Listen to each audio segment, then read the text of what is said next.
mensahe nga akong pagadaton karon. Nagasugid ganato sa duha ka klase nga dalan.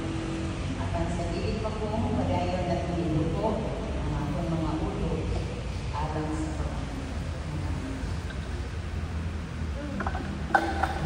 kamhanan ug labing halangdon ng mga Dios. Salamat kasi makausapang Ginoo, imo kami madala dito sa imong padayong kuanan, nining kahaponon, among isaulog, ang ginabuhi, kamatayon sa among isuon. Nakaroon na naanan sa imong sabatan. Tinawag ang Ginoo ang kining iyang kamatayon Ginoo, kamatayon ni Dias. Mahimong ta kininang kapanaminan ng kami. Dili kayo budayon ang kalibutan na. Kaya doon na kay andam ng kalibutan alam natin. Kung dili din kita. Tungod kay kining dapit nga among ipuyan dapit kini sa mga makasasala. O ang dapit nga imong giandam ang kanang dapit alam sa mga balahan. Tinawag ang Ginoo nga ikaw magapanalangin, hindi mo alagad. Samtang ako kinamagiging sa imong balaan na pulong ako sa imong katawan. O tinaon na siya usap, imong panalanginan, o imong abrihan ang ilang mga itulong. Araw na sila, pagkagamot ng takiling mga pulong nimo anak sa among tagsa-tagsa ng mga kasing-kasing. Tanan, pangalan in the name of Jesus. Si Jesus ay hindi pa siya nakalimutan. Mihatag siya sa iyang panahon sa katawhan na iyang inigilan. Siya nagapangayo sa mga masakiton, nagapanundo sa mga katawhan. Tungod kay siya, adunay tumong o tuyo ug sa iyang pagpanundo ihatag o bigamit siya o mga contrasting ideas. Kanang mga idea nga dili magkatugma aron masabtan kayo sa mga tao kung unsa siya kaseryoso sa iyang pagpamuhat. He gave them warnings that painted to the future, to the final judgment, and to do so by expressing it in contrasting ideas. Sa Mateo 7:13-14, si Jesus mismo, sumunod doon, aki sa mga masigit, kay dako ang puntahan o dapat ang dalan paingon sa kalaglagan, o daghan ang nangagin niyo, kay masigit ang dalan, itin ang dalan, pagulong sa kinabuhi, o siyutay ba ang nakatulong. Masigit o halapad na dalan, mao kini ang duha ka contrasting ideas nga anaan niini nga teksto. Unsa may mga karakteristik sa usa ka lapad na dalan? Una, it is beautiful. Nindot kaayong laktan ang lapad na dalan. Simentado na dalan, manindot ang atong pag-agi ini. Ikaduha nga kinaiya ang karakteristik sa lapad na dalan. Mao kanan sa English gitawag nato ang appealing, makadani sa imong pag-agi ni padani ka tungod daghan kaayo ang imong makit-an nga makapalimpay kanina. Appealing. Ug ang ikatulo, unobstructed. Nindot ang imong pag-agi kay walay sagabal, walay magaling, walay roadblocks ug haksay kaayo ang rumpana o ang imong pagkataw. Ang puntahan nga halapad sayo natin sa tao pag-agi. Kay dili-dili gansang-gansahon hamis kini og siguro simentado. Ang ikaduhang dalan, mao ang dalan na masigit. It is a narrow and rugged path. Dalan na batuon kaayo, dalan na daghang bato na alisan-anan, dalan na daghang problema o daghang tunok-tunokon ang agyanan. Kung dili lang mo agi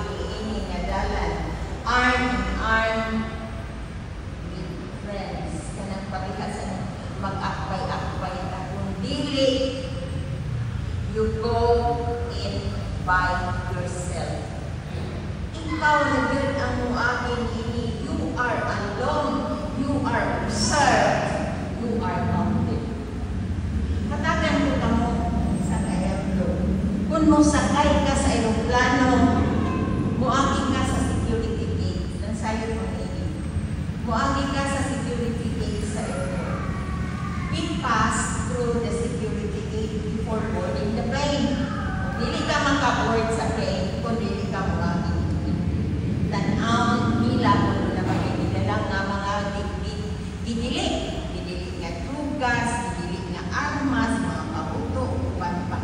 Bisan o VIP pa ka, very important person, artista ka man, dilik. Di ka gayon sa security gate for instruction. Jesus' point is obvious here. Sa dihang siya mingon nga sumulod ka mo, agi sa masikip na dalan. Buot siya mabuhaton na kini kay gusto niyang makikauban kita kaniya. Kay sa utanan ko sa tumuoy sa masikip na dalan. Ato man siya, nagpaabot ka nato. Nga, mahinangko. Entrance into the kingdom is a one-by-one personal basis. We do not approach the narrow gate telling God how good we are.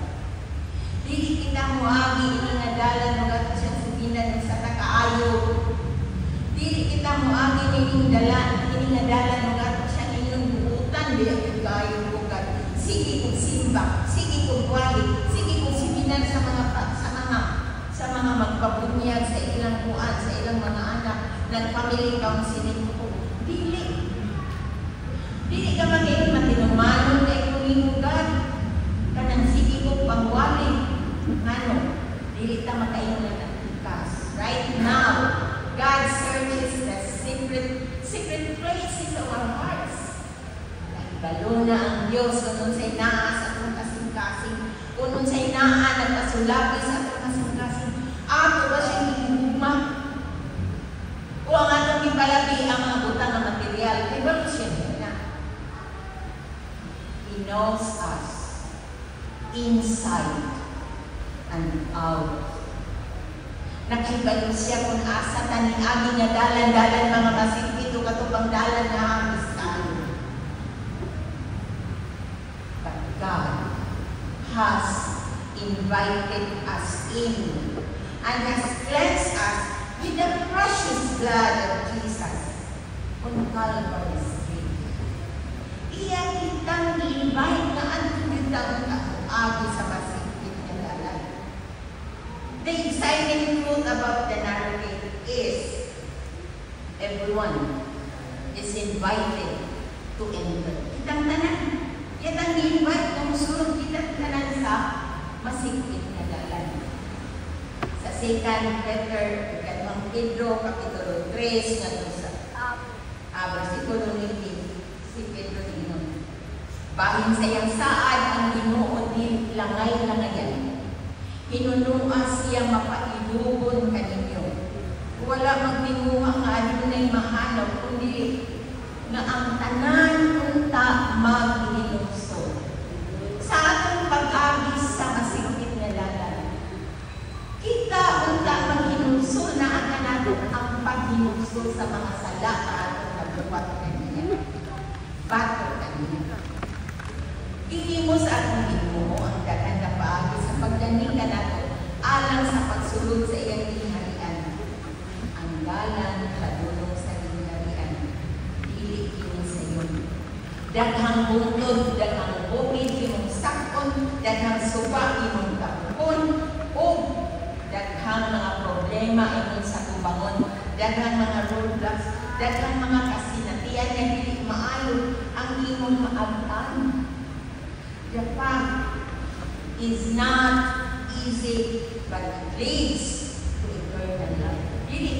Dili sa'yo ng dalan, pero kini, padulong kini sa eternidad. The contrast, ang contrast sa duha ka ginoo Jesus is there. Inig-agi na to sa masipit nga dalan. Anaa si Kristo kauban nato. Sa paglusok na to, sa pag-agi na to, bisan tuod gamay kayo kining dalanan. Apan kauban nato siya sa tanan panahon. O nga kung dili kita mong agi ni dili kayo kita wala kayong pulos sa atong ginawa. Si Jesus ni agi sa Bethany, gikan sa Jerusalem. Kung kauban niya niyang mga tinunan. Kung samtang naglakaw sila, nakita ni Jesus ang kahoy nga hihira. Ato kaning mabasa diya sa balang kasulatan sa pasahon ni Matthew.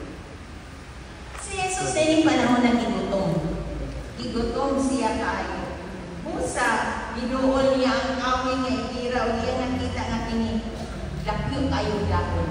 Apan bulos lamang dahon ng walay bunga. Ug ang kahoy iyang giinan, sukad karon. Dili ka na gayon makapamunga usab. Sukad karon. Ug ang kahoy nga ihira na lang, diha. Si Jesus nasayod bahin sa kahoy nga ihira, nga walay bunga. Apan si Jesus buot nga matuduan ang leksyon ng iyang katawan ng iyang mga tinunan. Nindot tanaw ng kahoy kay lakyo kayo dahon. Apan wala siya bunga. Ingon sabihin niya ang tao nga dili mo agi sa masimpit nga dalan. Lakyo kay kag mga dahon, apan dili ka makapamunga sa bunga sa Espiritu nga gusto sa Dios nga itaw ka makabatong. O raman, balik sa iyang mga tinunan ni Jesus, pagkaugma na malik sila, nakita siya mga tinunan. Ang kahoy wala din dahon, patay na. Ang kahoy ni Ira gave the appearance of being a good, maayong ang kahoy, but it was not a good tree, it was a bad one. This would tell us that it is not how we appear on the outside that determines our relationship with God. Nakita mo at ang maayong bungang that speaks of genuine commitment to Jesus. The book of Matthew, chapter 7, verses 19 to 20 na gayon. Ang mata sa kakahoy na wala makabunga o maayong bunga. Pagkaputlon ng isalibay, ngadto sa purno, ngadto sa kalayo. O nagayon din ang mga maayong kahoy. Dili makapamunga o bunga nga walay pulos. Ug usab ang kahoy nga walay pulos, dili makapamunga o mga maayong bunga. Ang kahoy nga wala makapamunga o mga maayong bunga pagkaputlon o isalibay, ngadto sa kalayo. Sa mga tao na dili mo agi sa masingkit nga dalan kauban ni Kristo, ikaw sa ibalibag sa kalayo nga walay katapusan. Ang kalam na dili mo pahilyon sa kabubuton sa Ginoo, madawat niya. Ang kapungot sa Dios na hilabihan. Ang mga tao nga agi sa dalan nga masingkit, mga mga tao sang mga kinabuhi, iyang gikahinunan. Mga tao na nakapalipay kaniya, ug sila usab ang mga tao na nakapamunga ug maayong kalidad na bunga. Sila ang mga magtotoo nga kanunay nagasunod kaniya sa dalan nga giagian ni Kristo. Sila ang mga tao na nangalangad sa Dios o nagahatag sa ilang kahibalo, sa ilang panahon, sa ilang mga talento, o sa tanan na anahatan nilang ngadto sa buhay ng Diyos. Ang tao na nagkasurbay sa dalan na masipit mo kadong mga tao, ngunay ligon na pagtuo sa Ginoo, pagtuo nga dili gayon bulbat, talwala sa mga kasinakian na ato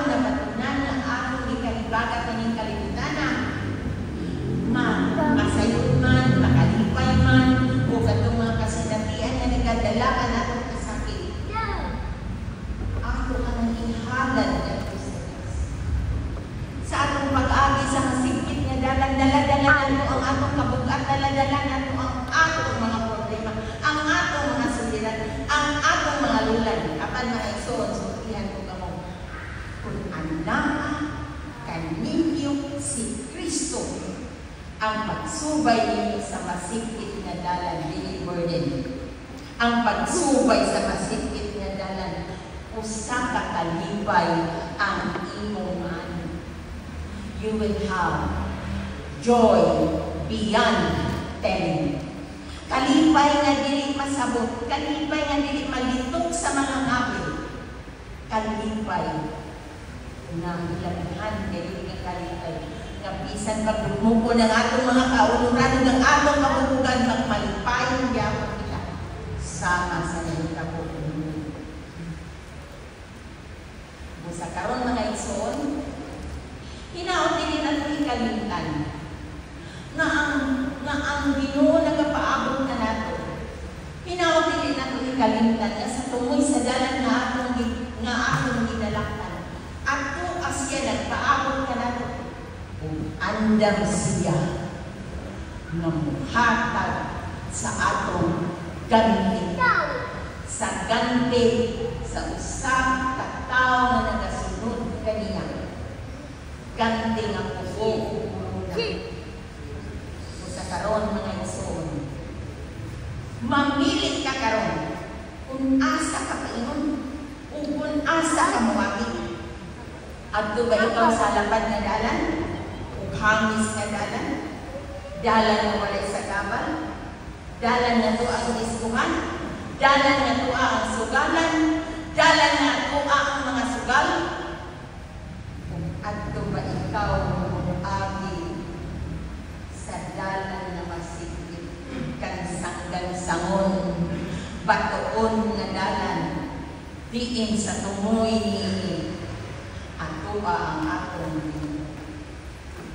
ang Ginoo nagatanaw ka o dili lang karon sa tanan atong mga Ginoo nakakita siya kung kinsay atong ialagaran nining kalibutan. Make your focus and honor Him each day. Someday, God will reward you for that. Let us always remember that believing in Jesus and following His teachings are matters of choices. Dili ka niya dadpon sa dalan nga gusto niyang pagasubayo niyo, kundi imo na ka na.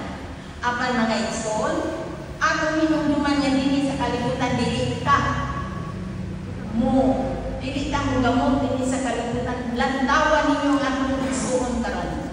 Ang iyang kamatayon nagahatag ka na itong nga kita dili lumalayo na yung kalibutan. Nga kita lumalabay naman. Sa minras may panahon pa, subaya ang masikip na dalan. Dalan sa pakikambit, dalan sa gugma. Kuna kay gugma karon i-share na sa uban kay mo kanay gusto sa Dios na imong buhaton. Kuna kay pagbatik sa uban, kung nahigugma ka sa uban, kanak siya mao kanay manifestation nga nahigugma ka sa aton. Usa ka na ka-manifestation na nagasabay pa sa masikip na dalan. So make up your mind